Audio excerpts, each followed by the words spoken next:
বেদনা ভুলে জোরে হবে না, আরেকটু চাওয়াজ হবে না, আরেকটু বীর আমার নবী হিজির শিশুকালে আমিনার ঘরে দোলন দোলে, আমার নবী হিজির শিশুকালে আমিনার ঘরে দোলন দোলে, মিচিকি হাসি হাসলে পরে আমিনা যায় বেদনা ভুলে, আমার নবী হিজির শিশুকালে আমিনার ঘরে দোলন দোলে। উম্মতের দরে নবী আমার কাঁদে তিনি বারে বার, জোরে বলুন না সুবহানাল্লাহ, আর জোরে হবে না। নবী উম্মতের জন্য সর্ব জায়গায় কেঁদেছে। বিবি ওয়ালারা লিখেছেন আম্মিজান আয়েশা রাদিয়াল্লাহু তাআলা না 6 লক্ষ হাদিসের হাফেজা ছিলেন।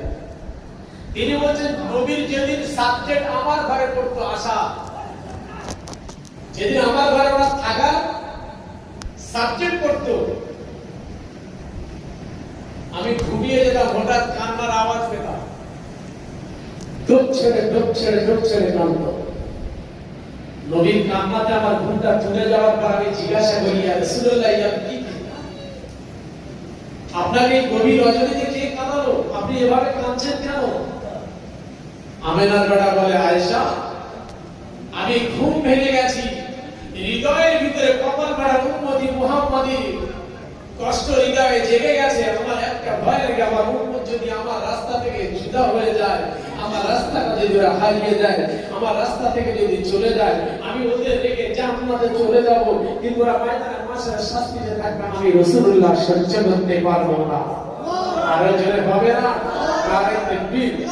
উম্মতের দরে নবী আমার কাঁদে তিনি বারে বার, উম্মতের দরে নবী আমার কাঁদে তিনি বারে বার, হাতটি তোলে খোদার দারে, হাতটি তোলে খোদার দারে, উম্মত আমার গুনাহগার।